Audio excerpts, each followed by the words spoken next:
In the wind-swept wilderness of 1887, when Wyoming territory was still more promise than progress, and winter claimed more dreams than gold fever, desperate people made desperate choices. Levi Shaw stood in the doorway of Henderson's trading post, reading a newspaper advertisement that would change everything. Traveling preacher seeks to unite God-fearing souls in holy matrimony. Good Christian girls seeking stable homes and providers. At 42, with calloused hands and a heart scarred by loss, Levi had nothing left but his failing ranch and fading hope. What he didn't expect was Etta May, 17, fierce, and running from a past that had already tried to break her. Within 1 hour of meeting, they would stand before a dying preacher in an abandoned chapel, speaking vows that felt more like a business transaction than a sacred promise. But sometimes the most unlikely partnerships bloom in the harshest soil. What happens when survival becomes the foundation for something deeper? Before we jump back in, tell us where you're tuning in from. And if this story touches you, make sure you're subscribed, because tomorrow I've saved something extra special for you. The newspaper crinkled between Levi Shaw's weathered fingers as he read the advertisement for the third time that morning. The wind howled through the gaps in Henderson's trading post walls, carrying with it the bite of early autumn and the promise of another brutal Wyoming winter. Outside, the endless expanse of prairie grass bent low under grey skies, a landscape that had once seemed full of possibility, but now felt like a prison of his own making. Levi folded the paper carefully and tucked it into the breast pocket of his worn flannel shirt, feeling the weight of the decision settling in his chest like a stone. The advertisement had appeared in the Territorial Tribune 3 days running, and each time he'd seen it, something inside him had stirred. Not hope exactly, but something close to it. Something that felt dangerously like desperation dressed up in Sunday clothes. You gonna buy something, Shaw, or just stand there letting my heat out? Old Henderson's voice carried the particular irritation of a man who'd been watching customers loiter without purchasing for the better part of 40 years. Levi nodded toward the shelves. Need some flour and salt. Maybe some coffee if you've got any that doesn't taste like it's been sitting since statehood. Henderson snorted. Statehood's still a ways off, and you know it. Territory coffee's all I got, and it's better than no coffee at all. He shuffled behind the counter, his arthritic hands moving with practiced efficiency despite their obvious pain. That newspaper keeping you up nights? Seen you reading it every day this week. Just catching up on the news. Levi examined a sack of beans with more attention than it deserved, avoiding Henderson's knowing look. The old storekeeper had a way of seeing through a man's defenses that made conversation uncomfortable. News. Henderson measured out the flour with careful precision. That's what we're calling marriage advertisements these days. The question hung in the air between them like smoke from a poorly tended fire. Levi set down the beans and met Henderson's eyes directly. There was no judgment there, just the patient observation of a man who'd seen every kind of human desperation the frontier had to offer. Sarah's been gone 3 years come December, Levi said quietly. Ranch is falling apart. Can't afford to. I hire help and I'm not getting any younger. That's practical thinking. Henderson wrapped the purchases in brown paper with movements that had become ritual over decades of commerce. Practical's served many a man well out here. Question is, whether practical's enough to build a life on. Levi thought about his empty cabin, about the silence that had become his constant companion since the fever took Sarah. He thought about the cattle he'd had to sell off one by one as the ranch debts mounted, about the fences that needed mending, and the roof that leaked when the wind blew from the northwest. He thought about the tobacco tin hidden beneath his mattress, the one that held the thin gold band Sarah had worn for 8 years of marriage. Practical's all I've got left, he admitted. Henderson nodded slowly. Practical's got its place. But you remember what you told me when you first brought Sarah around? Said she made you feel like the man you'd always wanted to be. That wasn't Practical talking. The memory hit Levi like a physical blow. Sarah, 19 and bright-eyed, stepping down from the stagecoach with her carpet bag and her Eastern manners, looking around the rough frontier town like she'd found exactly what she'd been searching for. She'd been running from something too, an arranged marriage back in Pennsylvania that her father had planned to settle his gambling debts. But she'd been running toward something as well, toward a life where she could choose her own path. Sarah was different, Levi said. She chose to come here, chose to marry me because she wanted to, not because she had to. And you think this girl in the advertisement doesn't want to choose. You think she's not looking for something better than whatever she's running from. Levi picked up his packages, the weight of them heavier than it should have been. I think she's 17 years old and probably scared out of her mind. I think I'm a 42-year-old widower who doesn't know how to talk to a woman anymore, let alone a girl young enough to be my daughter. Age difference didn't seem to bother you, and Sarah none. Sarah was different, Levi repeated, but the words felt hollow even as he spoke them. Henderson came around the counter, moving with the careful deliberation of a man whose joints had been protesting the cold for longer than he cared to admit. Let me tell you something, Shaw. I've been in this business long enough to see all kinds of desperate folks come through that door. Some desperate for food, some for shelter, some for company. And I've learned that desperate doesn't mean hopeless, and it doesn't mean worthless either. The older man walked to the window and looked out at the grey afternoon, his reflection ghost-like in the glass. My Martha answered an advertisement much like that one 43 years ago. Came out here to marry a man she'd never met because her other choice was a workhouse in Boston, scared as a cornered rabbit when she stepped off that stage. Levi had known Martha Henderson for nearly 15 years, had watched her run the trading post with iron efficiency and gentle humor. The idea of her as a frightened young woman seemed impossible. What I'm saying is, Henderson continued, sometimes the best things in life start with the worst circumstances. Sometimes two people who've got nothing left can find something together that they never would have found on their own. Levi shifted the packages under his arm, feeling the newspaper in his pocket like a brand against his chest. What if I can't be what she needs? What if I'm just taking advantage of someone who doesn't have any other choice?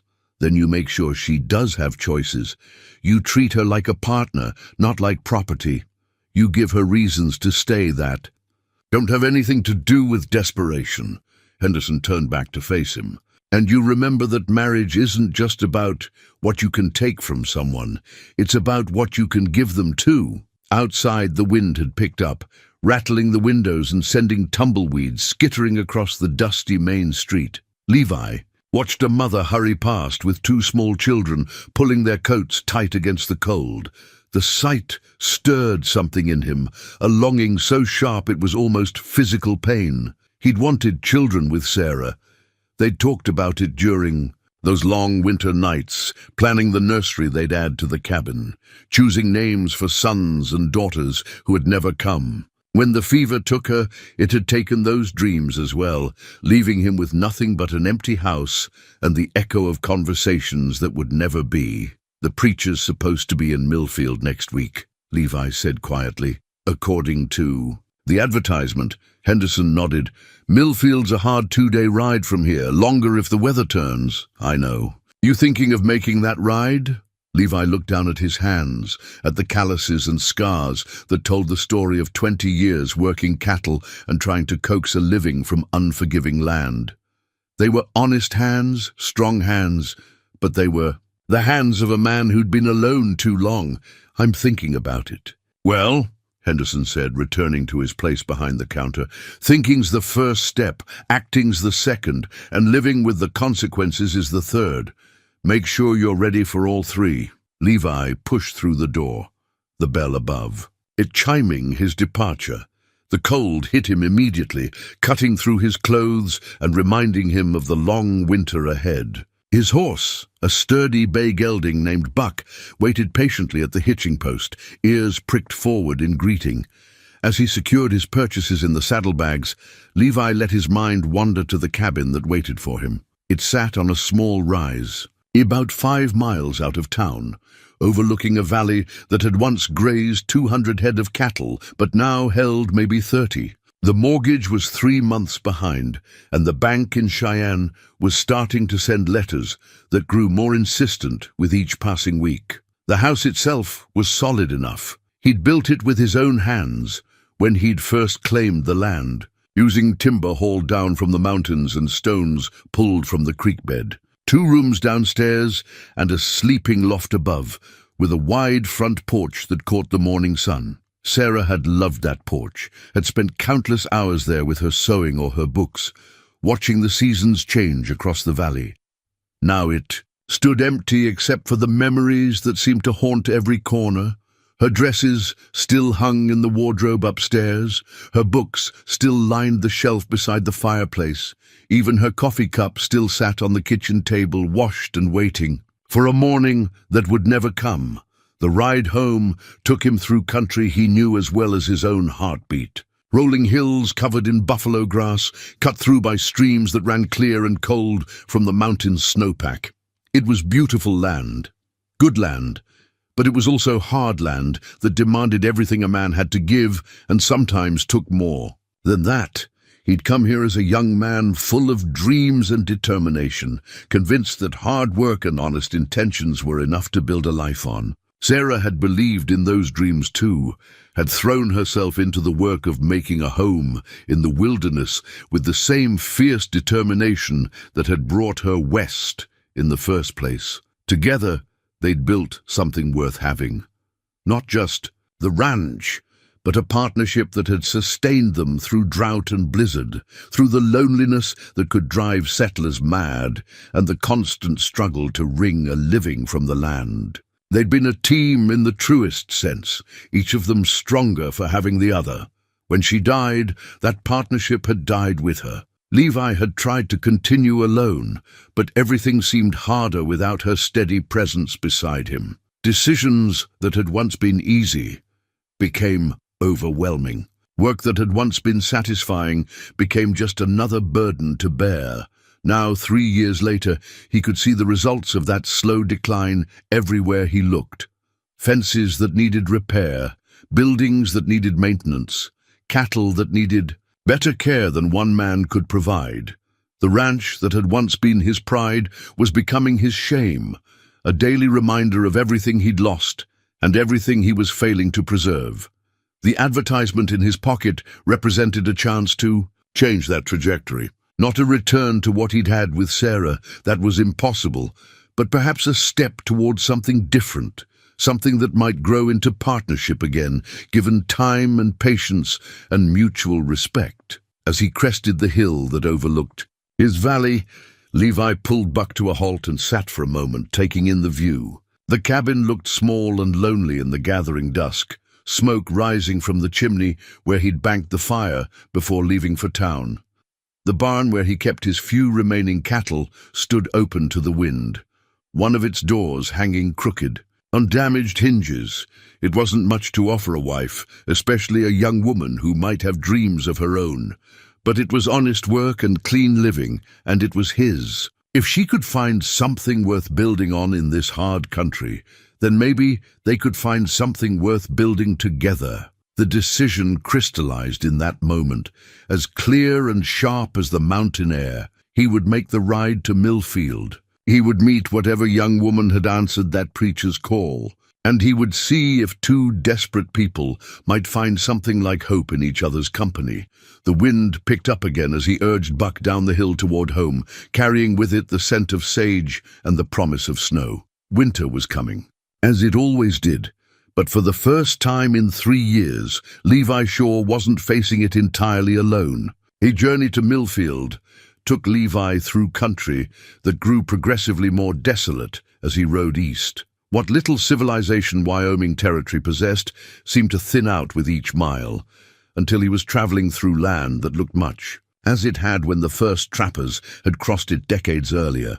Rolling prairie stretched to the horizon in every direction, broken only by the occasional creek bottom lined with cottonwoods or a distant mesa rising like a monument from the grassland. He'd packed light for the 2-day journey: bedroll, coffee, hardtack, and jerky enough to last him through the return trip if necessary. Buck carried the load easily, his steady gait eating up the miles with the patience of a horse accustomed to long distances. They'd made this kind of journey before, back when Levi had driven cattle to the railhead in Cheyenne, though never for a purpose quite like this one. The first night he camped beside a creek whose name he didn't know, building a small fire from driftwood and watching the stars emerge in the clear sky above. The silence was so complete it seemed to have weight, pressing down on him like a physical presence. In that silence, his doubts grew larger and more insistent. What kind of man answered an advertisement for a wife? What kind of woman placed herself at the mercy of strangers through such an arrangement? The more he thought about it, the more the whole enterprise seemed like madness. Two desperate people making a bargain that neither of them truly understood. But as he rolled himself in his blankets and listened to Buck cropping grass nearby, Levi reminded himself that desperation had driven people to stranger things than marriage. And sometimes those strange things worked out better than anyone had a right to expect. He reached Millfield late on the second day, as the sun was setting behind him and painting the small settlement in shades of gold and red. The town was barely more than a wide spot in the trail: a general store, a saloon, a livery stable, and perhaps a dozen houses scattered along what optimistically called itself Main Street. The kind of place where everyone knew everyone else's business, and strangers were noticed immediately. The meeting was set for 9 o'clock the following morning at the abandoned Methodist church on the town's eastern edge. Levi found the building easily enough. A small wooden structure with a bell tower that had never held a bell and windows that had long since lost their glass. Weeds grew up through the floorboards and swallows nested in the rafters, but the basic structure remained sound. Reverend Crenshaw was already there when Levi arrived, a thin man in his 60s whose consumptive cough echoed in the empty space. Like gunshots, his black suit had seen better days, and his hands shook slightly as he arranged a worn Bible on what had once been the pulpit. "Mr. Shaw, I presume," the Reverend said, his voice carrying the cultured tones of an Eastern education. "Thank you for making the journey. I trust the roads treated you kindly." Levi removed his hat and nodded. "Reverend, the young lady, is she here yet?" "She is indeed. Arrived yesterday evening, in fact." Crenshaw's expression grew thoughtful. "A spirited girl, Mr. Shaw. I feel it only fair to warn you that she may not be quite what you're expecting." Before Levi could ask what that meant, he heard footsteps on the wooden steps outside. A moment later, a figure appeared in the doorway, silhouetted against the morning sun. For a heartbeat, Levi couldn't make out any details beyond the general shape of a woman in a traveling dress. Then she stepped into the dim interior of the church, and he got his first clear look at Etta Mae Whitmore. She was small, barely reaching his shoulder, with dark hair pulled back in a severe bun and eyes the color of storm clouds. Her dress was serviceable brown wool, mended in several places but clean and properly fitted. She carried herself with the straight-backed posture of someone who'd learned early that showing weakness was an invitation for others to take advantage. But it was her expression that caught Levi's attention and held it. This was not the face of a frightened girl grateful for rescue. This was the face of someone who'd been backed into a corner and was prepared to fight her way out if necessary. Her dark eyes moved from Levi to the Reverend and back again with the calculating assessment of a poker player sizing up the opposition. "Miss Whitmore," Reverend Crenshaw said, "may I present Mr. Levi Shaw? Mr. Shaw, Miss Etta Mae Whitmore." Levi stepped forward and touched the brim of his hat.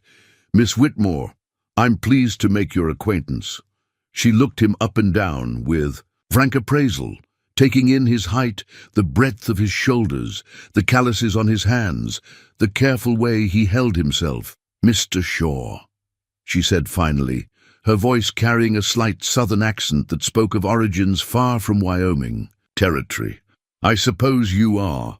An uncomfortable silence settled over the three of them. Reverend Crenshaw cleared his throat and gestured toward the wooden benches that still faced the empty pulpit. "Perhaps we should sit and discuss the arrangements." They arranged themselves awkwardly on the hard wooden seats, Levi and Etta May, on opposite ends of the front pew, the Reverend facing them from behind his makeshift pulpit. The morning sun streamed through the empty window frames, illuminating dust motes that danced in the still air. "Now then," Crenshaw began, "I believe you're both here for the same purpose.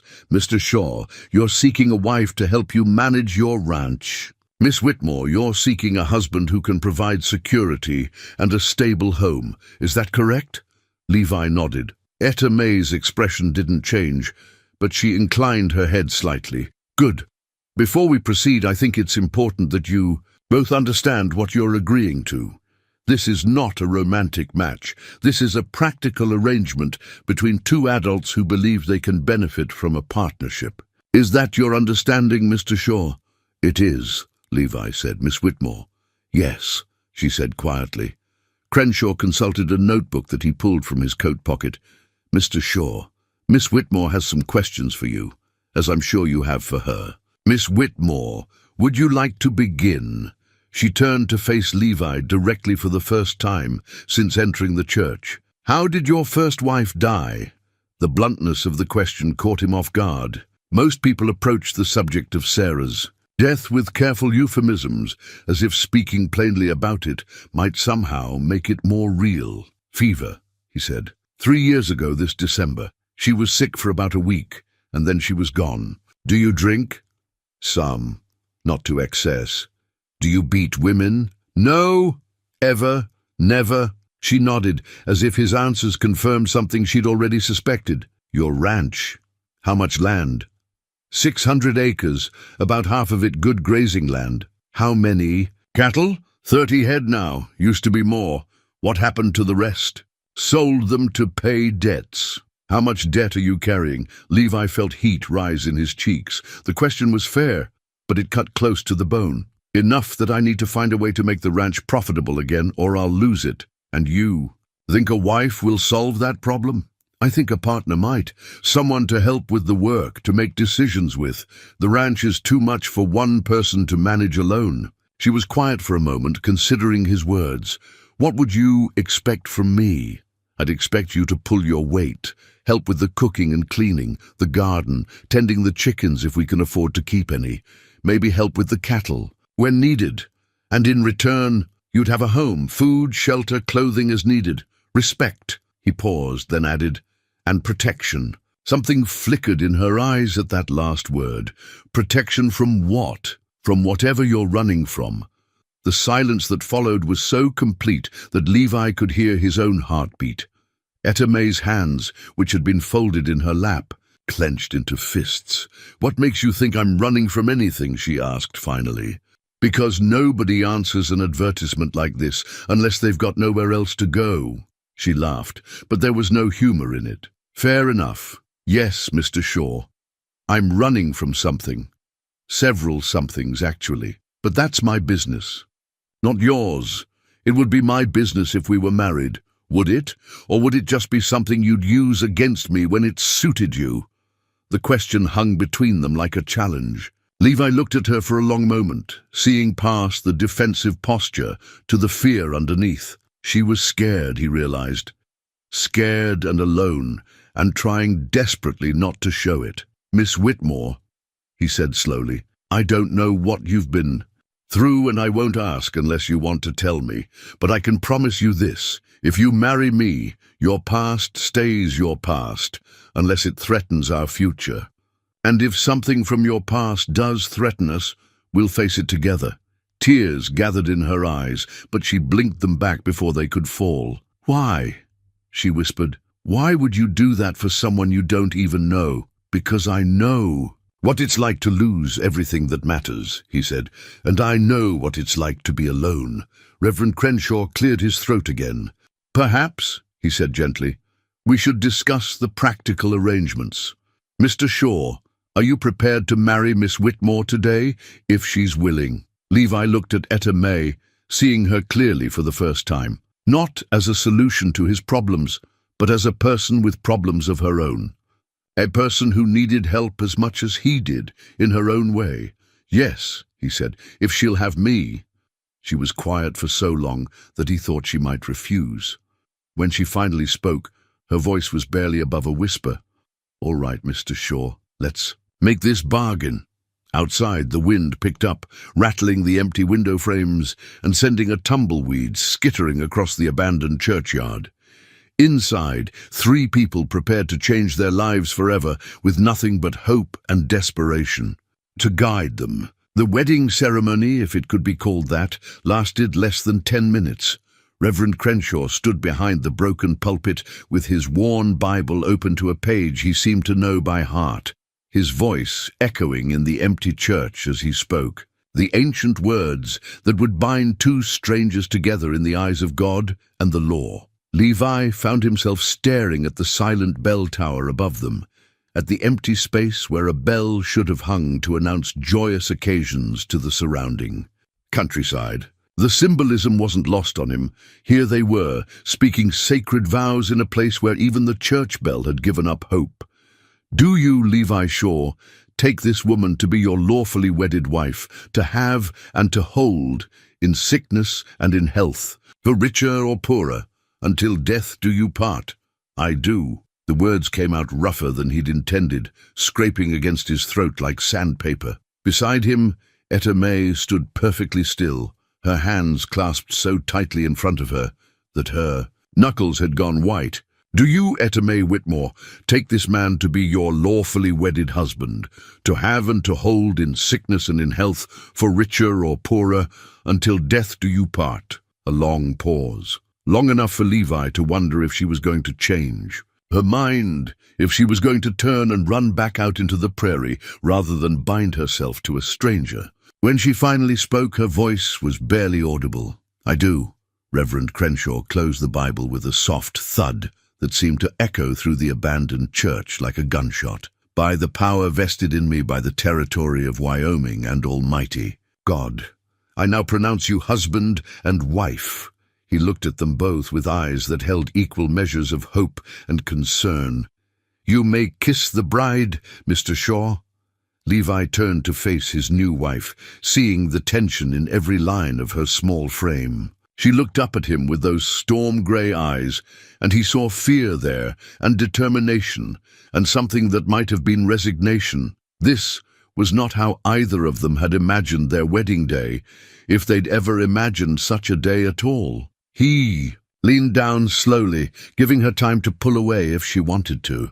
She didn't move, didn't close her eyes, just watched him with that steady, wary gaze. When his lips touched hers, it was brief and chaste, more a formality than an expression of affection. Her lips were soft but unresponsive, and when he pulled back, she immediately looked away. "Well then," Reverend Crenshaw said, his voice overly bright in the awkward silence that followed. "That's done. Mrs. Shaw, Mr. Shaw, may God bless your union and grant you many years of happiness together." Mrs. Shaw. The name sounded strange in the empty church, as if it belonged to someone else entirely. Etta May. He supposed he should. Think of her as Etta May Shaw now. Stood perfectly still for a moment, as if testing the weight of her new identity. "There's just the matter of the certificate," Crenshaw continued, producing a folded document from his coat pocket. "If you could, both sign here, we'll make it official in the eyes of the law as well as the Lord." They signed their names in the spaces indicated, Levi's signature bold and confident, despite his inner uncertainty, Etta May's smaller and more careful, as if she were signing away more than just her maiden name. The Reverend added his own signature with a flourish and handed the certificate to Levi. "Keep that safe," he advised.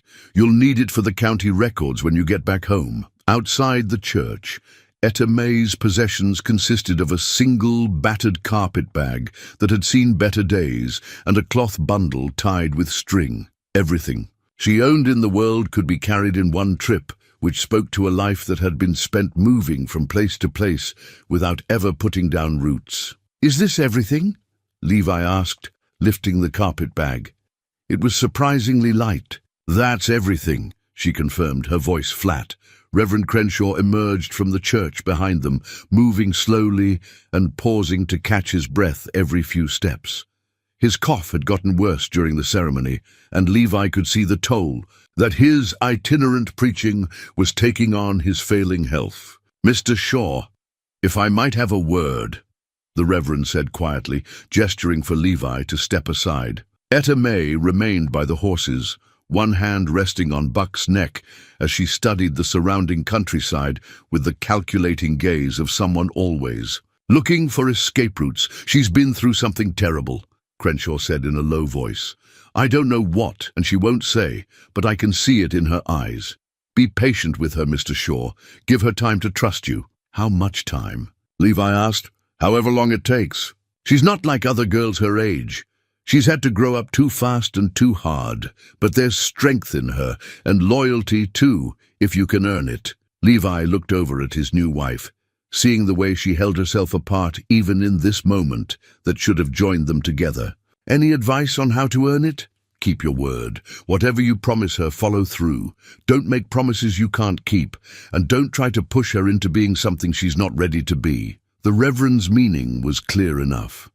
This was a marriage in name only, at least for now, and Levi would have to respect that boundary until and unless Etta May decided otherwise. "I understand," Levi said. "I hope you do.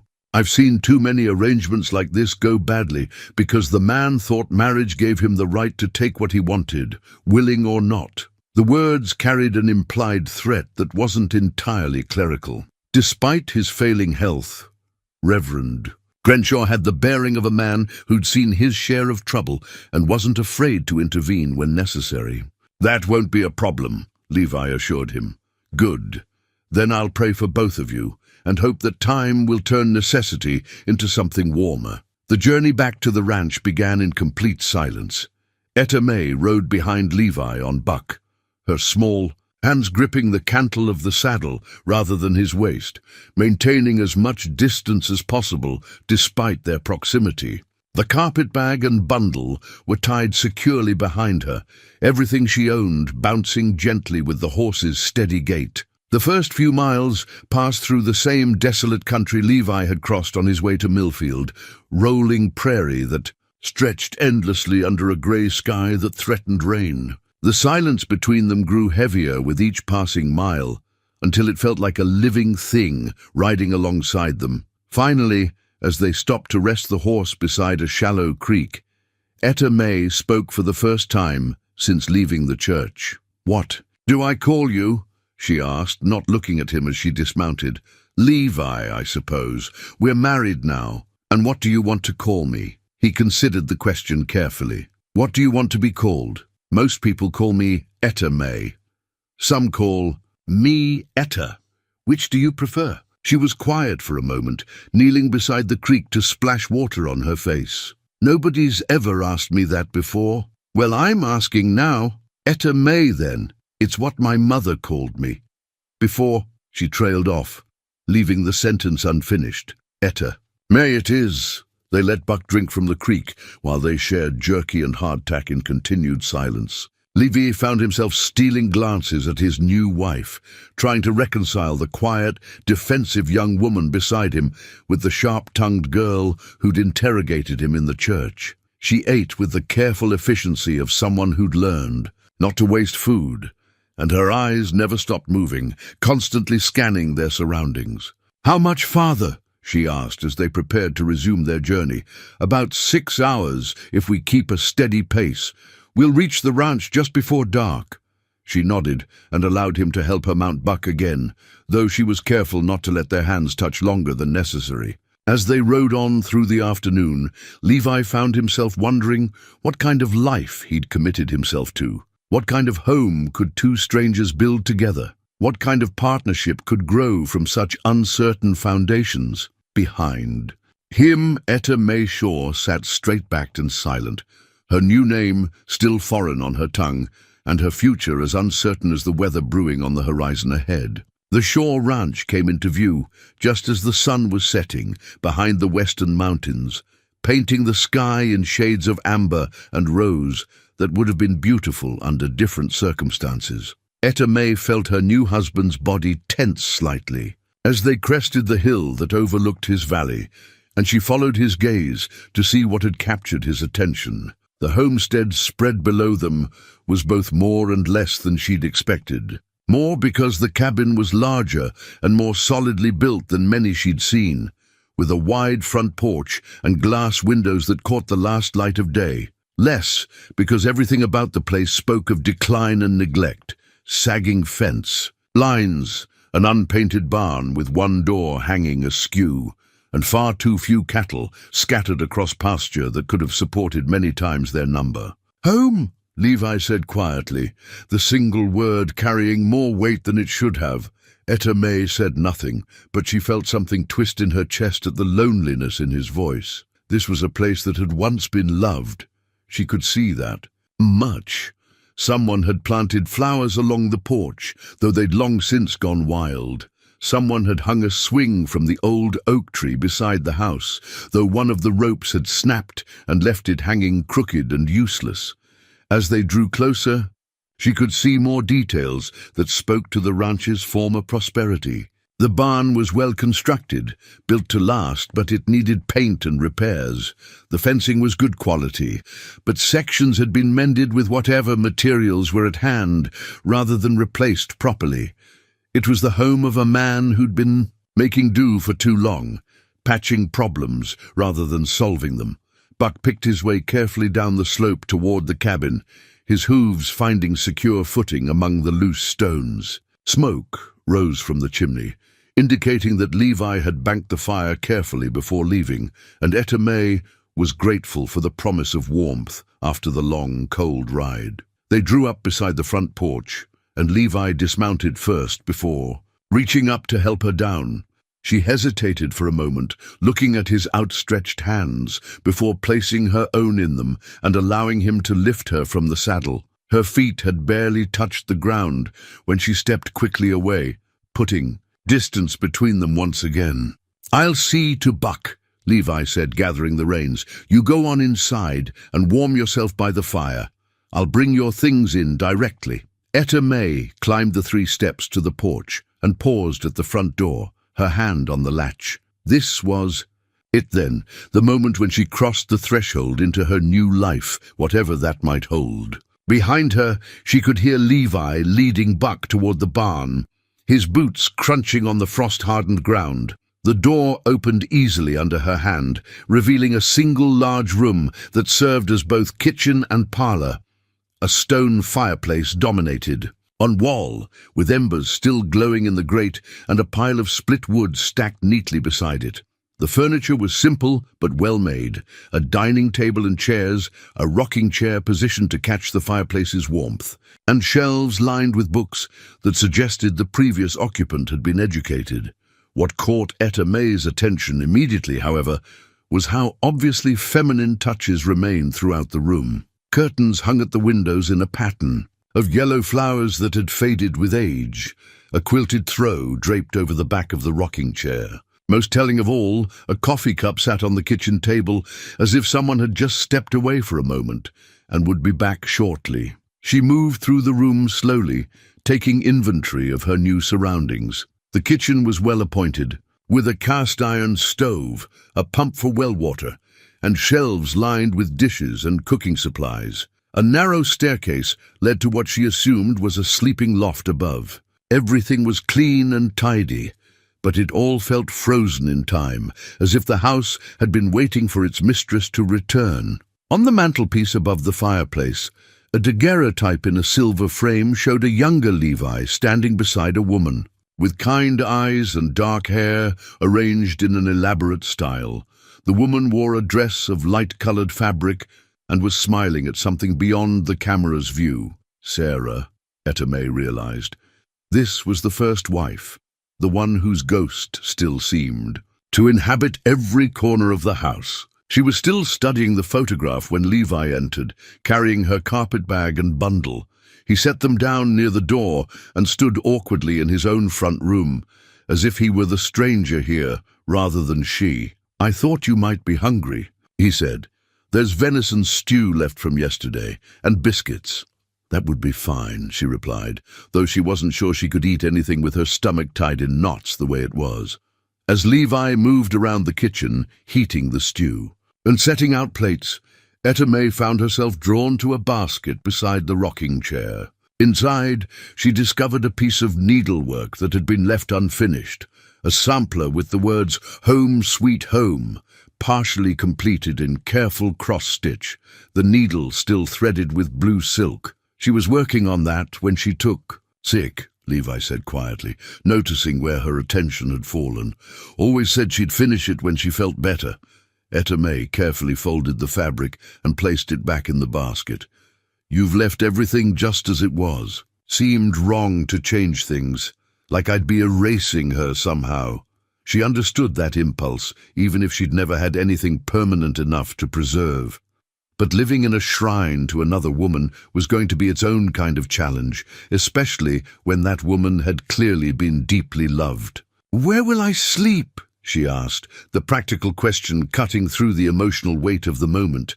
Levi's cheeks colored slightly. "I thought you could take the loft. It's warm up there, and private. I'll sleep down here by the fire." The arrangement was exactly what she'd hoped for but hadn't dared to expect. "That's very considerate. We're strangers, Etta May. I don't expect, that is, I won't assume." He trailed off, clearly struggling with the delicate nature of the subject. "I appreciate that," she said simply.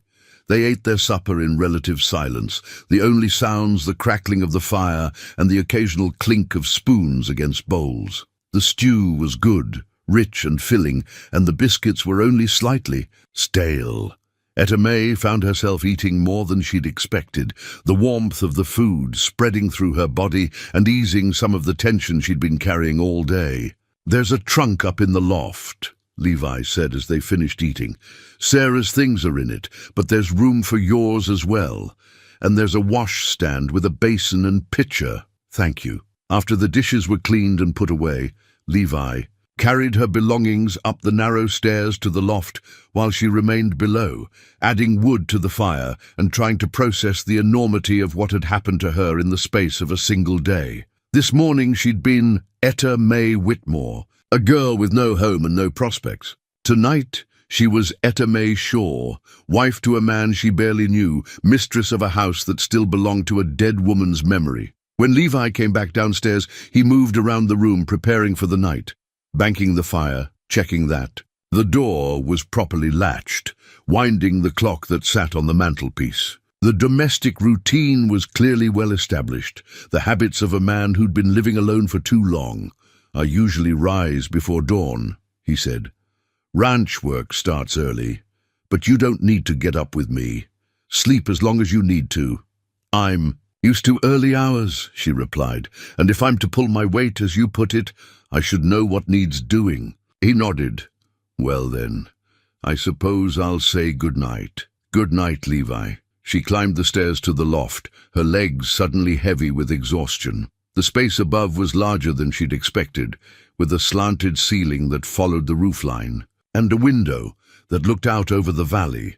A narrow bed was positioned beneath the window, covered with a quilt in a wedding ring pattern that showed the skilled hand of its maker. The trunk Levi had mentioned sat at the foot of the bed, a sturdy piece of furniture that had probably come west in a wagon train decades earlier. Etta May approached it cautiously, as if it might contain something dangerous rather than the remnants of another woman's life. When she lifted the lid, the scent of lavender rose to greet her. Sachets tucked among carefully folded dresses and undergarments, all of them showing the quality and care of a woman who'd taken pride in her appearance. There was space for her own meager possessions, as Levi had promised, but adding her few items to the trunk felt like an intrusion, as if she were trespassing in sacred space. Still, she had nowhere else to put her things, so she made room among Sarah Shaw's belongings for her own worn dress and the few personal items she'd managed to keep through all her wanderings. At the bottom of her carpet bag, wrapped in an old piece of flannel, was the one thing of value she possessed, a small silver locket that had belonged to her mother. She held it for a moment, feeling its familiar weight before placing it carefully in the trunk beside Sarah's things. Outside, the wind picked up, rattling the window and reminding her of how isolated this place was, how far from anything resembling civilization. Below, she could hear Levi moving around, settling himself for the night on what must be a makeshift bed near the fireplace. As she undressed and pulled on her nightgown, Etta May caught sight of herself in a small mirror that hung on the wall. The face that looked back at her was thin and pale, with dark circles under her eyes that spoke of too many nights of poor sleep and too many days of uncertainty. But for the first time in months, perhaps years, she wasn't wondering where she'd sleep tomorrow night or where her next meal would come from. It wasn't love, and it wasn't home in any real sense of the word. But it was shelter, and it was safety, and for now, that would have to be enough. Etta May woke before dawn to the sound of Levi moving around downstairs, his boots creaking on the wooden floors as he prepared for the day's work. She lay still for a moment, listening to the familiar sounds of a household stirring to life. The rattle of the stove grate as he built up the fire, the splash of water being poured into a basin, the soft thud of the coffee pot being set on the stovetop. Through the small window beside her bed, she could see the first pale light of morning, beginning to touch the eastern horizon. The valley below was shrouded in mist that would burn off once the sun climbed higher, and she could make out the dark shapes of cattle scattered across the nearest pasture. By the time she dressed and made her way downstairs, Levi was already at the kitchen table with a cup of coffee and a plate of fried eggs and bacon. He looked up as she descended the stairs, surprise evident on his face. "Didn't expect you to be up so early," he said, half rising from his chair. "There's coffee on the stove and I can fix you some breakfast." "I can manage for myself," she replied, moving toward the stove. "What needs doing today?" He settled back in his chair, studying her with those steady brown eyes. "Well, there's always fence that needs mending. Winter's hard on the wire, and cattle have a way of finding every weak spot. But you don't need to worry about ranch work. Right away, take time to settle in, figure out how you want to arrange things." Etta May poured herself coffee and cracked eggs into the skillet, the familiar rhythm of cooking calming her nerves. "I didn't marry you to sit idle, Levi. If this is going to work, I need to be useful." "All right, then." He finished his breakfast and carried his plate to the wash basin. "I was planning to ride out to the north pasture this morning, check on a section of fence line that's been giving me trouble. You could come along if you want to see more of the place." An hour later, they were mounted on horses, Levi on Buck, Etta May on a smaller bay mare named Rosie that had belonged to Sarah. The morning air was crisp and clean, carrying the scent of sage and the promise of a clear day ahead. As they rode through the valley, Levi pointed out landmarks and explained the layout of his property. "The creek runs year-round," he said, indicating the line of cottonwoods that marked the watercourse. "Never seen it go dry, even in the worst drought years. That's what made me choose this spot for the homestead." They passed through a gate that hung slightly crooked on its hinges, and Etta May dismounted to close it behind them, studying the mechanism and noting how the wooden post had begun to rot where it met the ground. "This needs replacing," she observed, along with about half the gates on the ranch. Levi agreed. "I've been making do with repairs for too long." The fence line they'd come to inspect ran along a ridge that offered a commanding view of the surrounding country. Much of the wire was intact, but several posts had been knocked down by falling trees during winter storms, leaving gaps that cattle could easily exploit. "I see the problem," Etta May said, dismounting and walking along the damaged section. She'd grown up on a farm before circumstances had forced her to leave, and she understood the basics of fence construction. "You'll need to reset these posts deeper. Ground's probably frozen now, but come spring thaw you could dig them proper." Levi watched her examine the fence with growing interest. "You know about ranch work?" "Some. My father had a small place back in Missouri before he died. Not cattle, but principles are the same. She didn't elaborate on what had happened after her father's death, but Levi didn't press. They spent the morning working together to make temporary repairs, splicing broken wire and propping up fallen posts with whatever materials they could find. It was honest work, the kind that left her hands dirty and her back aching, but gave her a sense of accomplishment she hadn't felt in months. "You're stronger than you look," Levi commented, as she helped him lift a heavy post into position. "Had to be. Weakness gets you killed out here, or worse." The words slipped out before she could stop them, revealing more about her past than she'd intended. Levi's hand stilled on the post, and she felt his eyes on her face. "Etta May, we should head back," she said quickly, cutting off whatever question he'd been about to ask. "These repairs won't hold if the weather turns bad." The ride back to the cabin was quieter, but it was a different kind of silence than they'd shared the day before. This felt more like the comfortable quiet of two people who'd worked together toward a common goal, rather than the awkward tension of strangers forced into proximity. That afternoon, while Levi tended to other ranch duties, Etta May explored the house more thoroughly. She found Sarah's presence everywhere, in the carefully arranged dishes, in the kitchen cupboards, in the books on the shelves that showed a taste for poetry and philosophy, in the garden behind the house where perennial flowers had been planted.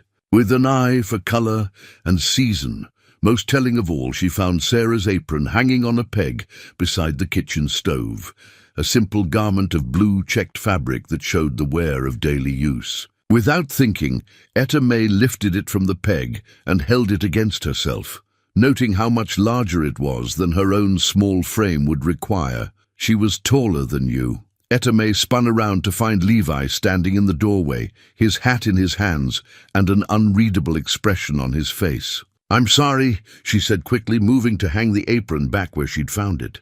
"I didn't mean to." "It's all right." He stepped into the kitchen, his eyes moving from the apron to her face. "You'll need something to protect your clothes. While you're cooking, might as well use that one. Are you sure?" Sarah would have wanted it used rather than hanging there gathering dust. His voice was carefully neutral, but she could hear the effort it cost him to say the words. She was practical about things like that. That evening, as they shared another quiet supper, Levi began to tell her more about the ranch's history and his plans for its future. The place had been in his family for nearly 15 years, built up slowly from a quarter-section claim to its current size through careful expansion and hard work. "Used to run near 200 head," he said. "Good money in beef cattle if you can get them to market in decent condition, but I've had to sell off most of the herd to keep up with expenses." "What about horses? This country seems good for horses." "Thought about it. There's a market for saddle stock, and the army's always looking for good mounts, but it takes capital to get started, and time to build a reputation." Etta May nodded, understanding the circular nature of his problem. He needed money to expand the operation, but he needed a larger operation to make money. It was the kind of trap that had caught many frontier families, forcing them to choose between gradual decline and risky gambles that might cost them everything. "What about chickens?" she asked. "Eggs, meat, birds for special occasions. Not much startup cost, and they pay for themselves pretty quick. Used to keep chickens. Coyotes got most of them last winter, and I never got around to rebuilding the coop. I could do that, build a proper coop, get some laying hens from town, maybe some geese too. They're good for keeping predators away from the chickens." Levi looked at her with something that might have been the beginning of respect. "You've thought about this before." "I've thought about a lot of things. Most of them involved having a place to stay long enough to see them through." Outside, the wind had picked up again, rattling the windows and reminding them both of winter's approach. But inside the small cabin, with the fire crackling in the grate and the lamp casting warm light over the kitchen table, something that felt almost like partnership was beginning to take root between them. It wasn't love, not yet, but it was the foundation on which love might eventually be built, given time and patience and mutual respect. For now, That possibility was enough to keep them both working toward a future that neither could quite imagine, but both desperately needed. The first snow came early that year, dusting the valley with white, while the aspen leaves were still clinging to their branches in shades of gold and amber. Etta May woke to find the world transformed outside her window, the familiar landscape, made strange and beautiful by winter's early arrival. Downstairs, she found Levi already dressed and pulling on his heavy coat. His face was grim as he looked out at the falling snow. "Cattle aren't ready for this," he said, by way of greeting. "Need to get them down to the winter pasture, closer to the barn where I can keep an eye on them." "I'll help," she said, moving toward the stove to start coffee. "It's hard work, Etta May, cold, wet, and the cattle won't want to cooperate." "I said I'll help." By the time they'd eaten breakfast and saddled the horses, the snow was falling more heavily, creating a curtain of white that limited visibility to a few hundred yards. Levi had loaded the saddlebags with rope and extra grain, preparing for a long day of moving reluctant cattle through increasingly difficult conditions. The work was every bit as hard as he'd warned. The cattle had scattered during the night, seeking shelter in draws and behind rock outcroppings, and each small group had to be found and persuaded to join the growing herd moving toward lower ground. Etta May's hands went numb despite her gloves, and ice formed in her horse's mane, but she stayed in the saddle and did her part. "You're a natural at this," Levi called to her as she expertly cut off a steer that was trying to break away from the group. "Where'd you learn to work cattle?" "Trial and error," she called back, but there was a note of pride in her voice that hadn't been there before. It was nearly dark by the time they had the last of the cattle settled in the winter pasture, and both of them were exhausted and soaked through despite their heavy coats. As they rode back to the cabin, Levi found himself stealing glances at his wife, seeing her in a new light. She'd worked without complaint through one of the most miserable days he could remember, proving herself as capable as any hired hand he'd ever known. That evening, as they sat by the fire drying their clothes and warming their hands around cups of hot coffee, the conversation turned more personal than it ever had before. "Tell me about Sarah," Etta May said quietly, her eyes fixed on the flames. "What was she like?" Levi was quiet for so long that she thought he wasn't going to answer. When he finally spoke, his voice was soft with memory. "She was light," he said. "I know that sounds strange, but that's how I think of her, like she brought light into whatever room she entered. Always laughing, always finding something to be happy about, even when times were hard." "How did you meet her?" "Stagecoach. She was on her way to California to meet some relatives, and I was in town buying supplies. Coach broke an axle, and passengers had to stay over for repairs. We got to talking at the hotel restaurant, and," he shrugged, "3 days later, I asked her to marry me." 3 days. Despite everything, Etta May found herself smiling. "And I thought our courtship was quick." She said yes because she could. See this place the way it could be, not just the way it was. Said she could picture children playing in the yard, flowers blooming in the garden, cattle covering the hillsides. She had vision. "Did you want children?" "We both did. Tried for 8 years, but it never happened. Sarah said maybe it just wasn't meant to be, but I could see how it hurt her every time another month passed without—" He stopped, perhaps realizing that this was not a comfortable topic for his new wife. Etta May was quiet for a moment, processing what he'd shared. "Is that why you answered the advertisement? Looking for someone to give you the family you never had?" "Partly," he admitted. "But mostly I was just tired of being alone. Tired of talking to myself and hearing my own voice echo back from empty rooms." She understood that loneliness better than he knew. "What about you?" he asked gently. "Any thoughts of having children someday?" The question caught her off guard, stirring emotions she'd buried deep. "I used to think about it. Before everything changed." What changed? This was dangerous territory, the conversation venturing towards subjects she'd sworn never to discuss with anyone. But sitting in the warm circle of firelight, with snow falling softly outside and this kind, lonely man beside her, The words came easier than they should have. I had a different life once. In Missouri, like I told you. My father had a small farm. Nothing grand, but it was ours. After he died, his brother inherited everything. Said a 16-year-old girl had no business trying to run a farm on her own. So you lost your home. I lost more than that. Her voice dropped to barely above a whisper. My uncle, he had ideas about what a young woman under his roof should do to earn her keep. Ideas that didn't involve farming. Levi's hands tightened on his coffee cup, his jaw clenching as he understood her meaning.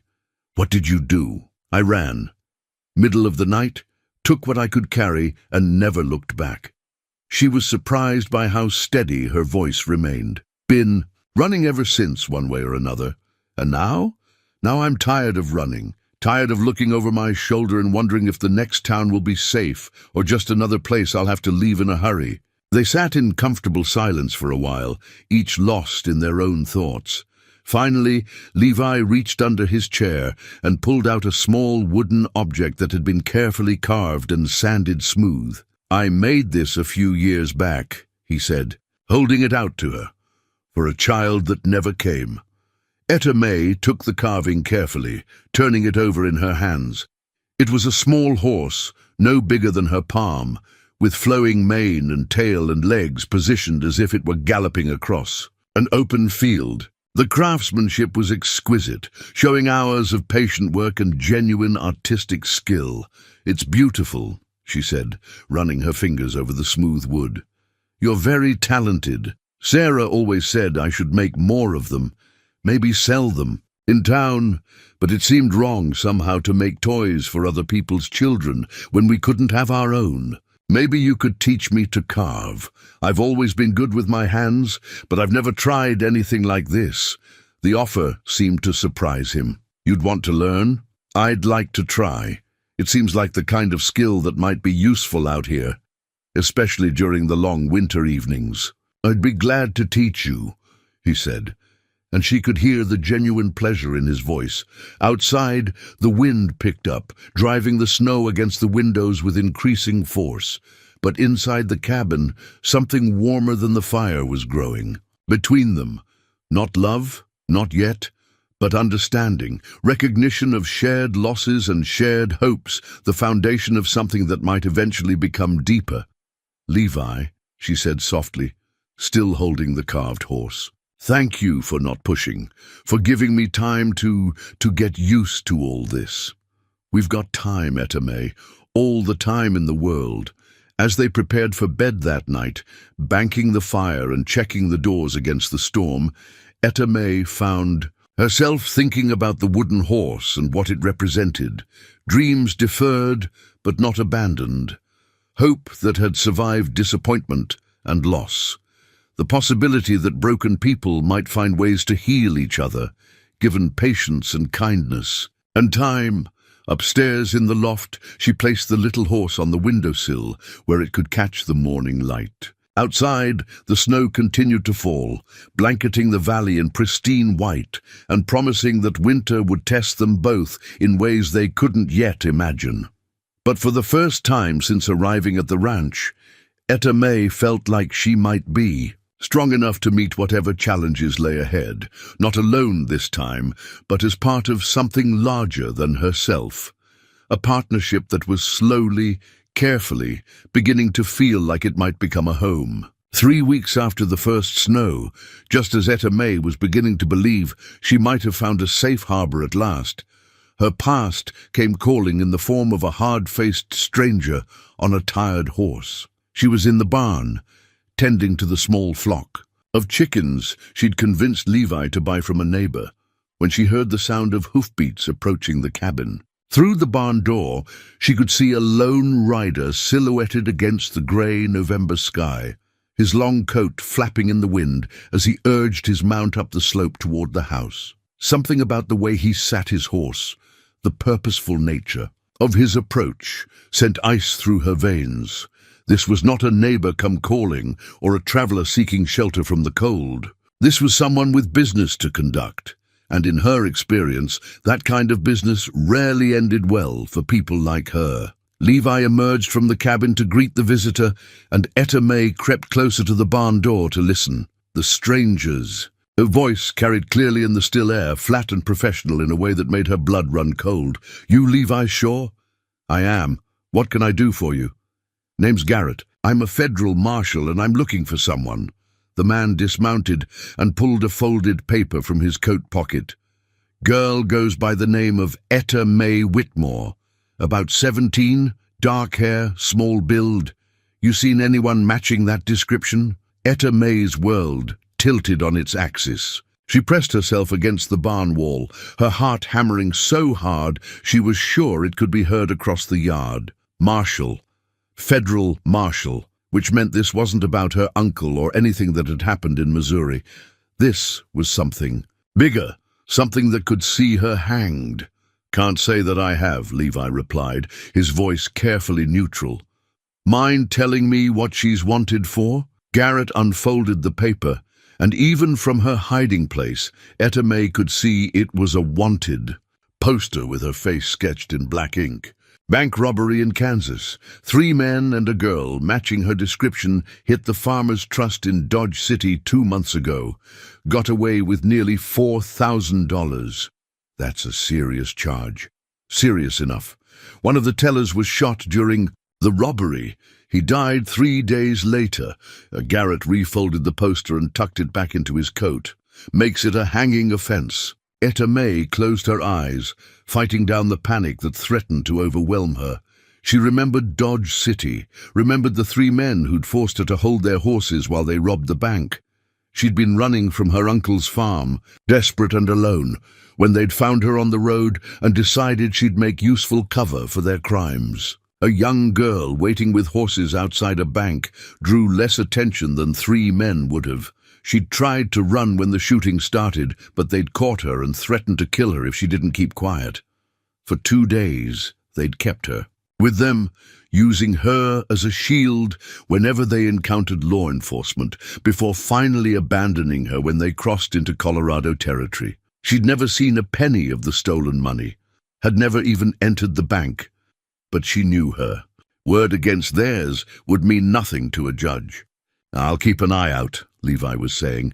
"You planning to stay in the area long?" "Few more days, maybe. Check the surrounding ranches, ask questions in town. Girl like that needs food and shelter. Someone's seen her. Well, if I hear anything, I'll be sure to let you know." "Appreciated.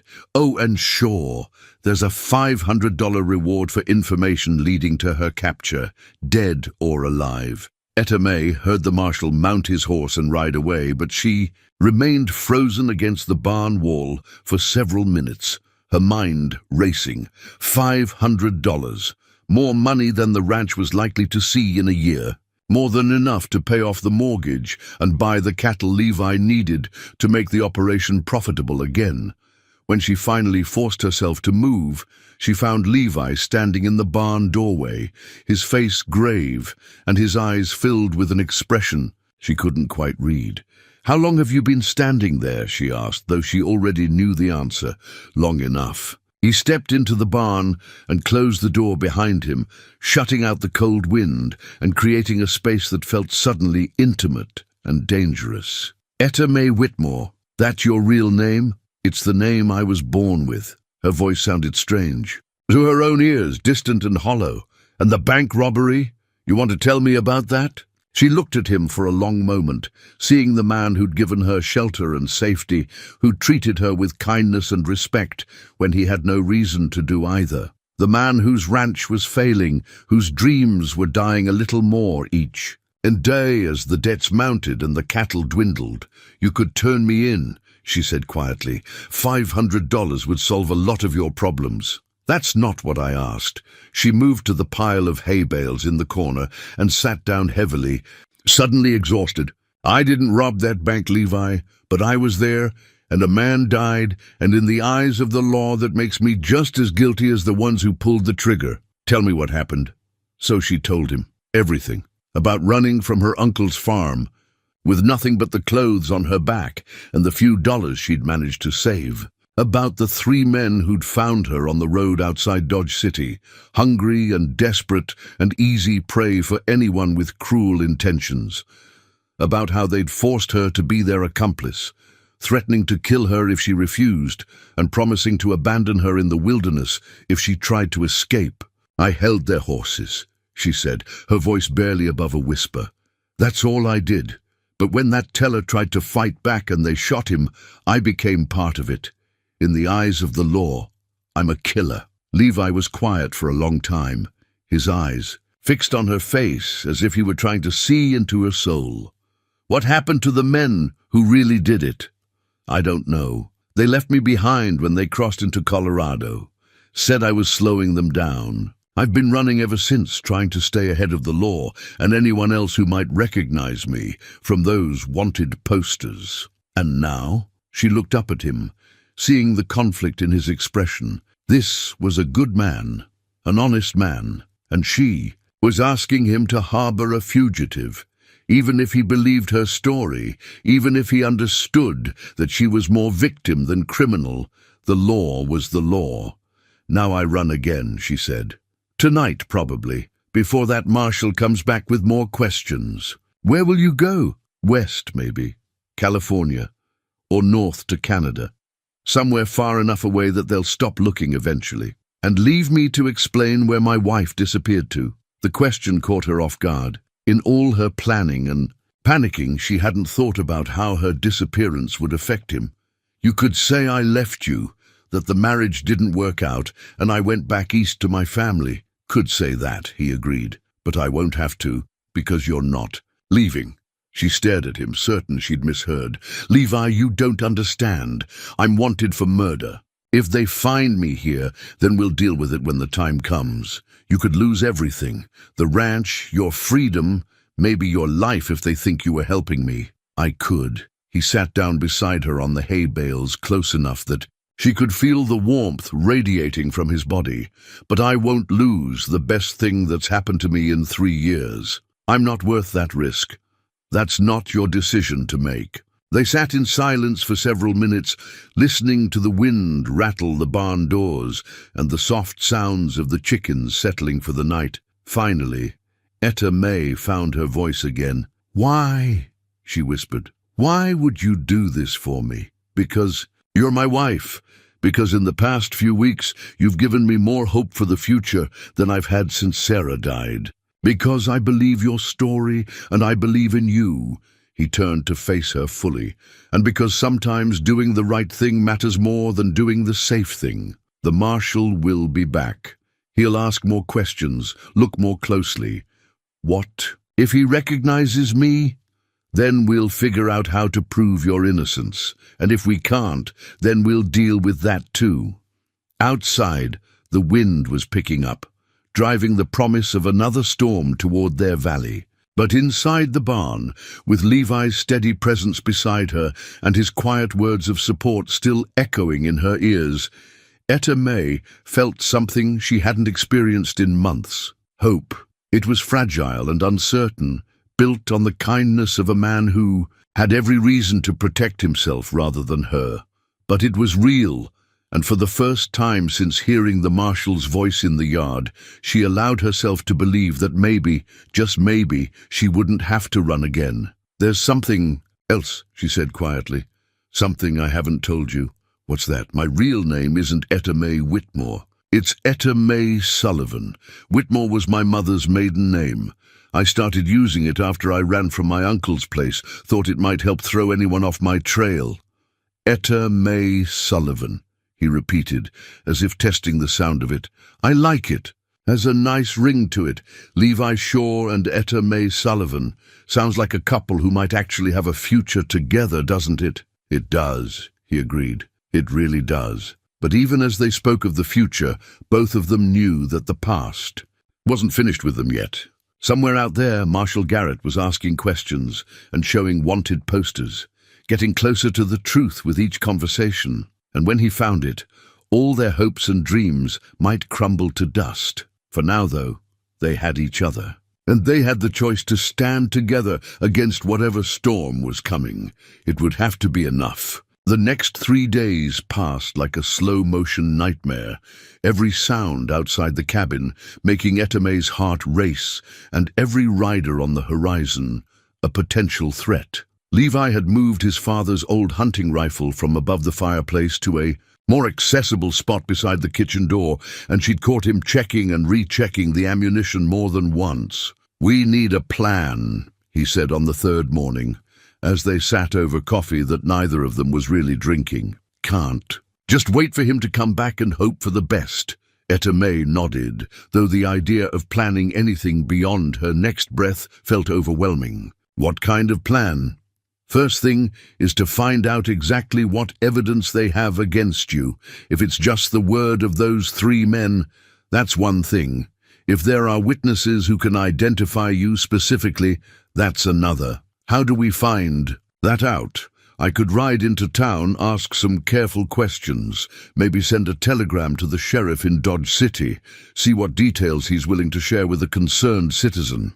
The idea of him leaving her alone, even for a few hours, made her stomach clench with anxiety. What if the marshal comes back while you're gone? Then you hide in the root cellar until he leaves. There's no law that says you have to answer the door. She knew he was right, but the thought of facing Garrett without Levi's steady presence beside her was terrifying. And what if he doesn't believe I'm not here? What if he searches the place? He'd need a warrant for that. And he doesn't have one. Not yet, anyway. Levi reached across the table and covered her hand with his own.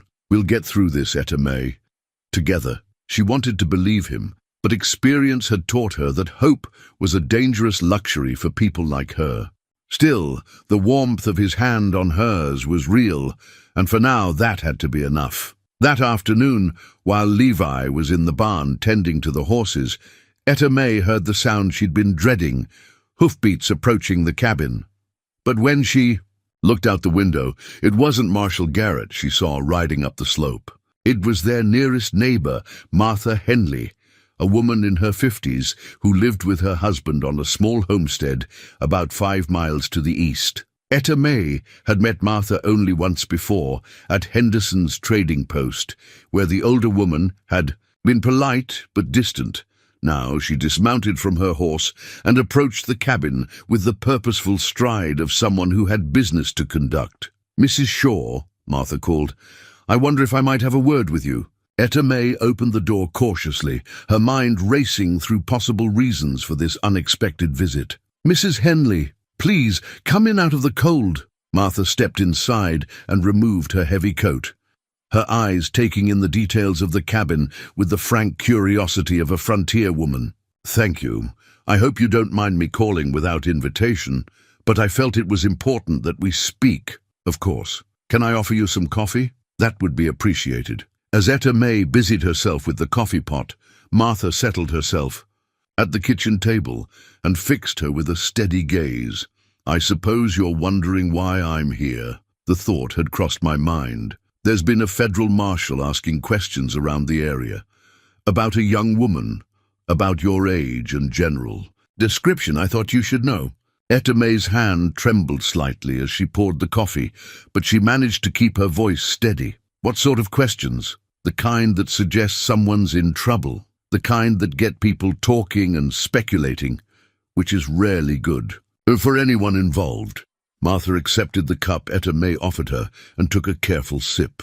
"I also thought you should know that not everyone in this valley is eager to help federal marshals with their inquiries." The words hung in the air between them, loaded with meaning that Etta May wasn't sure she understood. "I'm not sure I follow." "Let me be plain then. My husband and I came west to get away from government interference in our lives. We've seen what happens when federal agents start poking around in people's business, and we don't care for it." Martha set down her cup and leaned forward. "Whatever trouble you might be in, Mrs. Shaw, it's none of their concern unless you make it their concern." Etta May felt tears prick at her eyes, overwhelmed by this unexpected show of support from a woman who barely knew her. "Mrs. Henley, you don't need to say anything, but you should know that if anyone comes asking us about you, our answer will be that you're a good neighbor and a good wife to Levi Shaw, and that's all we know or care to know." Just then, Levi's boots sounded on the porch, and he entered the cabin with a nod of greeting to their visitor. "Martha, good to see you." Levi, I was just telling your wife that there's been a federal marshal nosing around the area. So, I've heard. His voice was carefully neutral. Anything we should be concerned about? Not from us, or from most of the other folks around here, but I thought you should know that Bill Henderson was asking pointed questions about your marriage, about where Mrs. Shaw came from and such. Levi's jaw tightened. What kind of questions? The kind that suggest he might be willing to earn himself a reward by providing information to the right people. Etta May felt the blood drain from her face. Henderson had been present for several of her conversations with Levi, had seen her, reading the marriage advertisement, had probably put together more pieces of the puzzle than anyone else in the area. I see, Levi said quietly. Well, I appreciate you letting us know. Martha rose from the table and pulled on her coat. There's something else. My husband's brother lives down in Kansas near Dodge City. He sent us a letter a few weeks back, mentioned that bank robbery everyone's been talking about, said the descriptions of the men involved didn't match what the law was saying. Etta May's heart began to race. What do you mean? According to what he heard from folks who were actually there, the girl with those robbers was older than they're claiming. Early 20s maybe, with light hair. And she was the one giving orders, not just holding horses. The information hit Etta May like a physical blow. If there were witnesses who could contradict the official description, if there was evidence that she wasn't the person they were looking for, would your brother-in-law be willing to swear to that in court? Levi asked. I expect he would if it came to that. He's not fond of seeing innocent people railroaded by lazy law enforcement.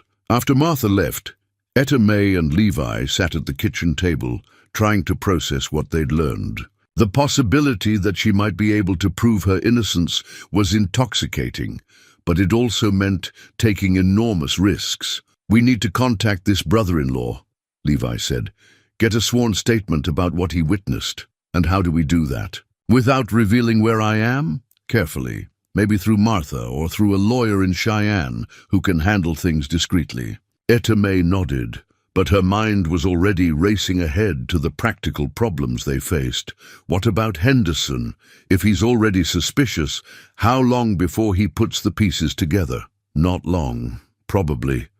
Which means we need to move fast. That evening, as they prepared for what might be their last night of relative peace, Levi pulled the hunting rifle down from its new resting place and began cleaning it with methodical precision. The weapon was old but well-maintained, a lever action, Winchester that had belonged to his father and seen service in the Indian Wars.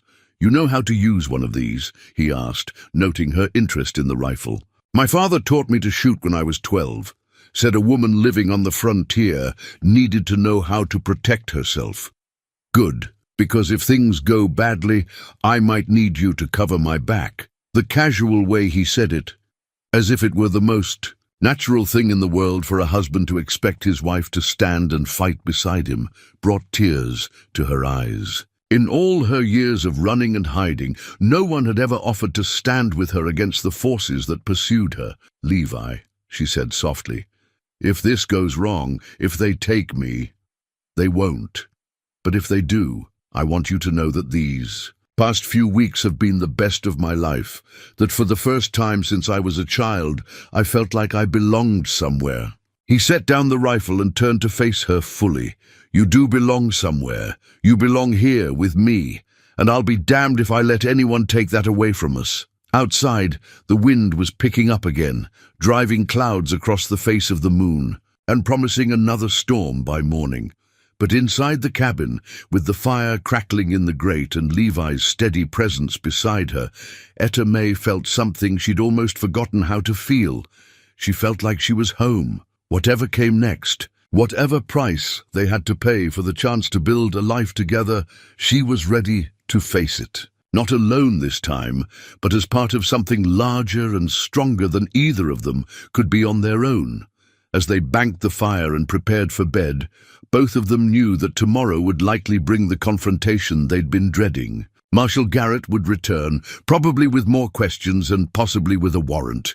The game of cat and mouse they'd been playing was almost over, but tonight they were together. Tonight they were husband and wife, partners facing an uncertain future, with nothing but their faith in each other to sustain them. It would have to be enough, because in the morning, they would find out whether love and loyalty were stronger than the law, whether two people fighting for their future could overcome a past that refused to stay buried.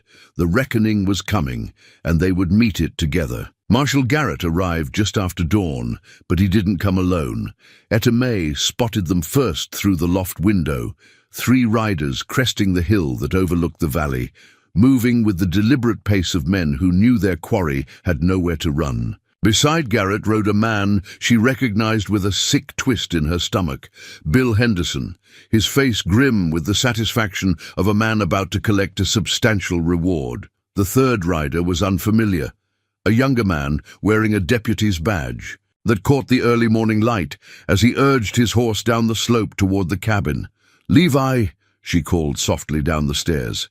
"They're here." He appeared at the bottom of the staircase, the Winchester already in his hands and his face set, in hard lines she'd never seen before. "How many?" 3. Garrett, Henderson, and a deputy. "All right." His voice was steady, but she could see the tension in the way he held his shoulders. "You remember what we talked about?" She nodded, though her heart was hammering so hard she could barely think. They'd rehearsed this moment, planned for it, but now that it was here, everything felt surreal and impossible. The sound of hoofbeats grew louder as the riders approached the cabin. Etta May climbed down from the loft and took her position beside the kitchen window, where she could see the yard but remain hidden from view. Levi moved to the door, the rifle held casually at his side but ready to be brought to bear in an instant. "Shaw!" Garrett's voice carried clearly across the yard. "Federal Marshal, need to have a word with you." Levi opened the door, but remained on the threshold, his body blocking any view into the cabin's interior. "Marshal, back again so soon?" "Got some new information that changes things." Garrett dismounted and approached the porch, his hand resting casually on the butt of his revolver. "Mr. Henderson here has been telling me some interesting stories about your recent marriage." Henderson climbed down from his horse with obvious discomfort, his arthritic joints protesting the long ride. But his eyes were bright with anticipation as he looked toward the cabin. "Told him about that girl you married, Shaw. Real quick courtship, wasn't it? Almost like she was in a hurry to find somewhere to hide." "My wife and I met through proper channels," Levi replied evenly. "Nothing unusual about that." "Maybe not," Garrett said, pulling the folded wanted poster from his coat. "But it sure is unusual for a man to marry someone without asking her real name first." The deputy had remained mounted, his rifle across his saddle, and his eyes constantly scanning the surrounding area. Professional and alert, Etta May realized. This wasn't going to be as simple as they'd hoped. "I know my wife's name," Levi said. "Do you? Because according to Mr. Henderson here, the name on your marriage certificate doesn't match the name this young lady was using when she first came to town." Garrett unfolded the poster and held it up where Levi could see it clearly. "Etta May Whitmore, wanted for bank robbery and murder in Kansas. Ring any bells?" From her position by the window, Etta May could see the tension spreading through Levi's frame, like a wire being drawn tight. This was the moment they'd both known would come, when he would have to choose between his safety and hers. "Can't say that it does," he replied. "Really? Because Mr. Henderson remembers you reading a marriage advertisement in his store for several days running, remembers you talking about answering it, and he remembers a young woman matching this description traveling through town right around the time you went to meet your bride." Henderson stepped forward, his voice carrying the self-righteousness of a man convinced he was doing his civic duty. "Saw her with my own eyes, Marshal. Same girl as in that picture, no doubt about it." "Where is she now, Shaw?" Garrett's hand moved closer to his weapon. "Where's your wife?" "Visiting neighbors," Levi said calmly. "The Henley place. Won't be back until this evening." "Convenient." Garrett's eyes narrowed. "You won't mind if we take a look around then? Just to satisfy ourselves that you're telling the truth." "Actually, I would mind. This is my property, and you're not welcome here without a warrant." "Warrants being drawn up as we speak." Should be here by noon. Garrett smiled, but there was no warmth in it. Course, if you're harboring a wanted fugitive, that makes you an accessory after the fact. Federal crime. Could see you hanged right alongside her. The words hung in the air like a physical threat, and Etta May saw Levi's grip tighten on the rifle. Everything they'd built together, every hope they'd shared, was balanced on the edge of this moment. That would be a problem, Levi said quietly, if I was harboring anyone. But since I'm not, I guess we'll just have to wait for your warrant. Or, Henderson interjected, we could settle this right now. $500 is a lot of money, Shaw. More than your ranch is worth, from what I hear. Turn her over. And you could pay off your debts and start fresh somewhere else. The offer hung between them like a serpent, tempting and poisonous. $500, enough to save the ranch, to secure his future, to buy his way out of the trap that poverty and isolation had built around him. Etta May held her breath, waiting for his answer, knowing that whatever he said in the next few seconds would determine the course of both their lives. Levi looked at Henderson for a long moment, his face expressionless. When he finally spoke, his voice was steady and clear, carrying across the yard with the finality of a judge's gavel. I appreciate the offer, Henderson, but I'm not in the habit of selling my wife to the highest bidder. The words hit the assembled men like a physical blow. Henderson's face flushed red with anger and embarrassment, while Garrett's expression hardened into something cold and dangerous. So you admit she's here, the marshal said. I admit she's my wife, legally married with witnesses and documentation. What she may or may not have done before that marriage is between her and God. The law doesn't recognize marriage as a shield for murder, Shaw. And I don't recognize the law's right to condemn someone without a fair trial. From her hiding place, Etta May felt pride and terror warring in her chest. Levi was standing up for her, protecting her, but he was also signing his own death warrant in the process. She couldn't let him sacrifice himself for her sake. Before she could lose her nerve, she stepped away from the window and moved toward the door. It's all right, Levi.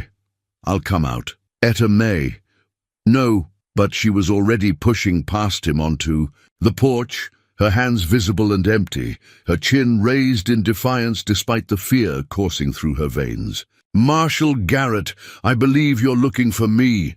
The marshal's hand went immediately to his weapon, though he didn't draw it.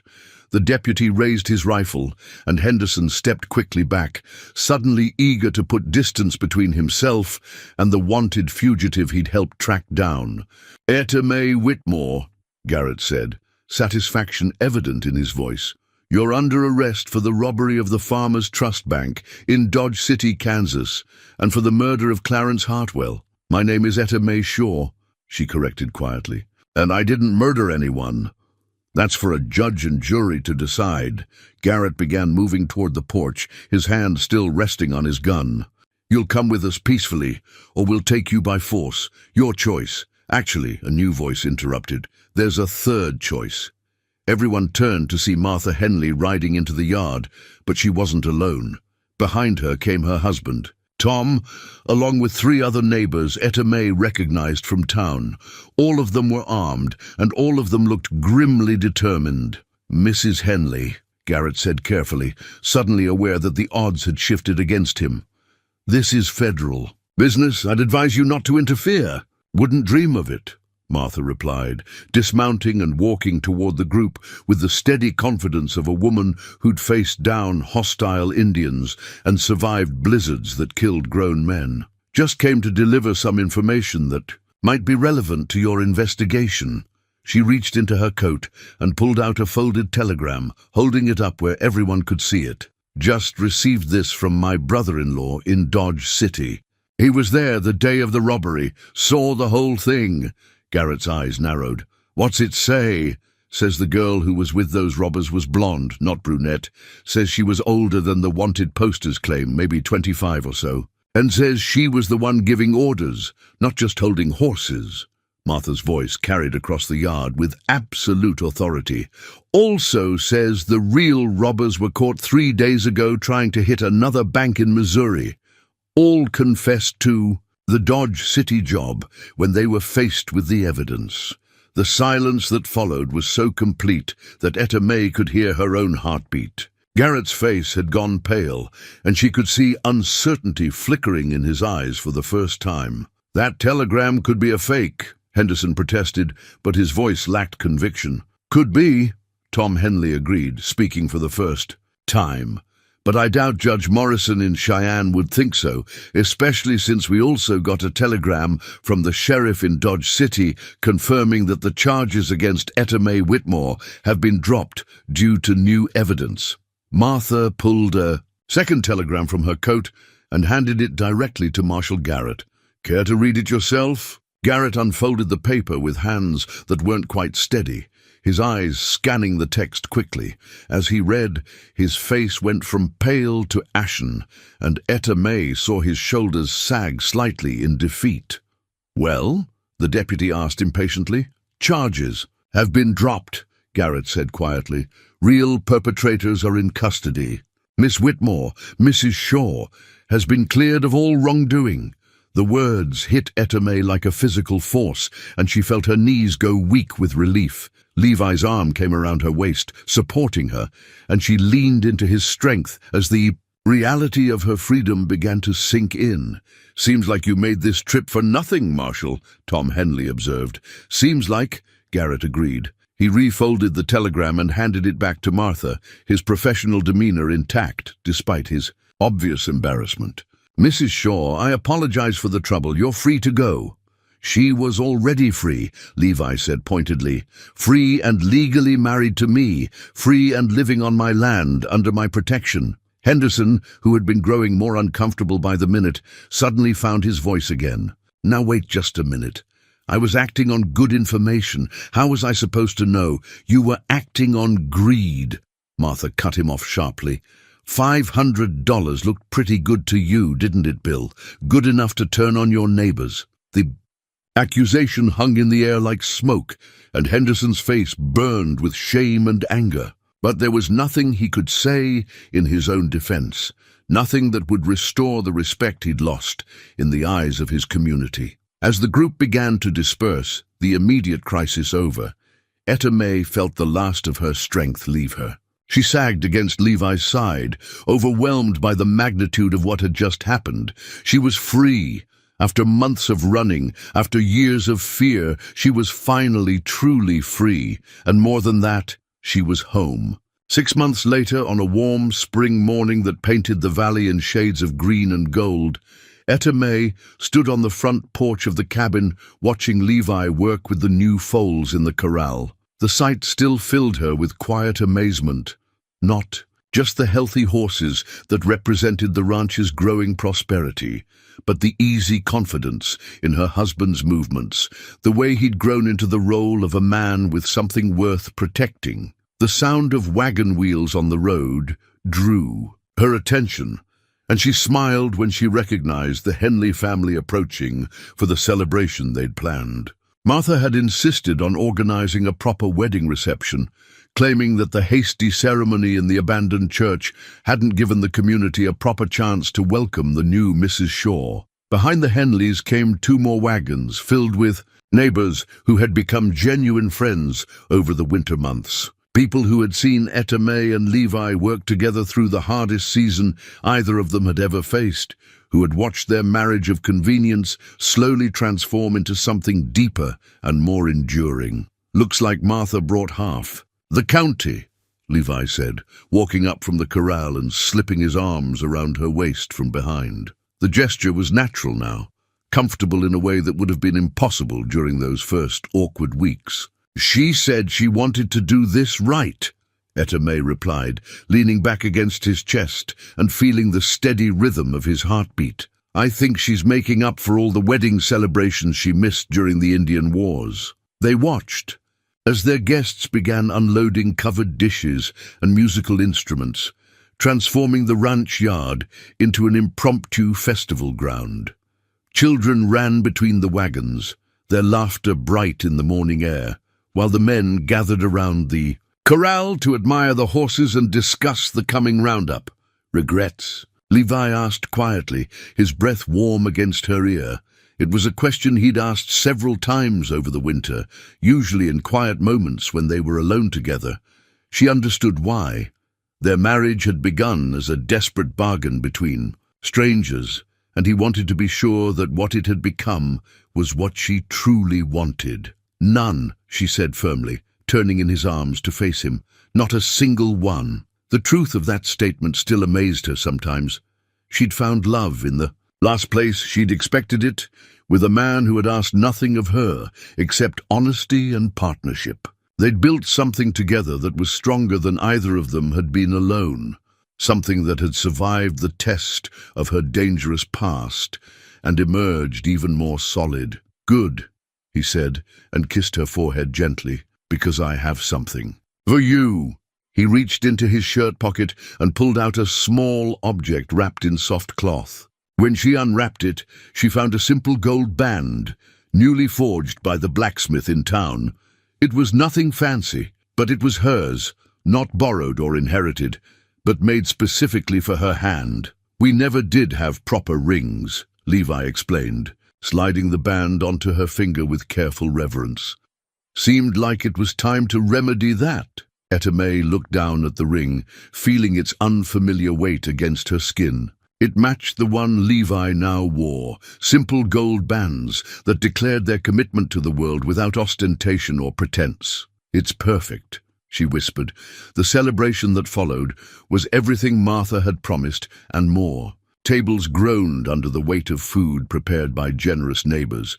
Musicians played fiddles and harmonicas late into the evening, and couples danced under the stars while children chased fireflies around the yard. But for Etta May, the most meaningful part of the day came when Reverend Walsh, a circuit preacher who had arrived just that morning, asked if they'd like to renew their vows before the assembled company. This time, when they spoke the ancient words of commitment, they meant them with their whole hearts.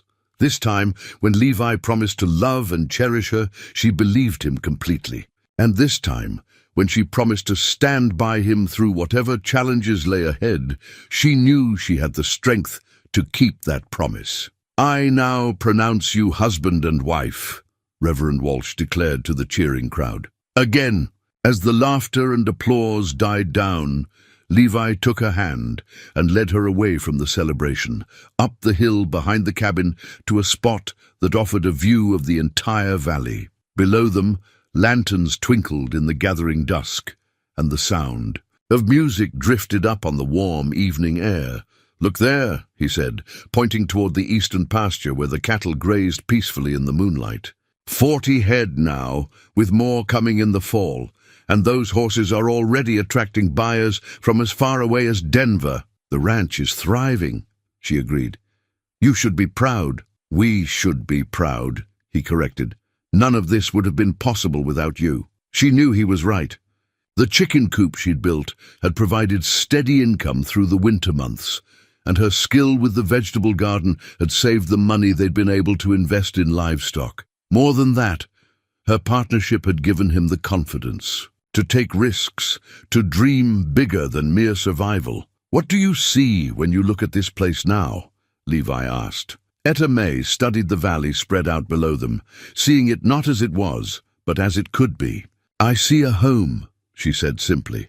"I see children playing in that yard someday, maybe. I see Christmas mornings and harvest celebrations and all the ordinary days in between that make a life worth living." "Children," he repeated thoughtfully. "You'd want that? With you?" "Yes, very much." They stood together in comfortable silence, watching their neighbors prepare to depart, listening to the final songs of the evening carried on the night breeze. Tomorrow would bring new challenges. It always did on a working ranch, but they would face them together as partners in every sense of the word. "Do you remember what I told you that first day?" Levi asked as they finally turned to walk back down the hill. "About how sometimes the best things in life start with the worst circumstances?" "I remember. I was right about that, wasn't I?" Etta May looked back at the cabin that had become her home, at the valley that had welcomed her, at the man who had given her not just shelter, but love. Yes, she said, squeezing his hand. You were absolutely right. In the distance, the last wagon was pulling away from the ranch, its lantern bobbing like a firefly in the darkness.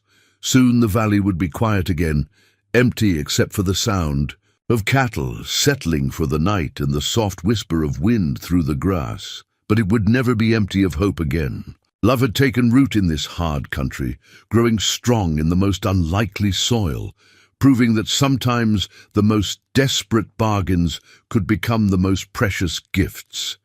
And in the morning, they would wake up together and begin building their future, one day at a time, with all the patience and determination that had brought them this far, together.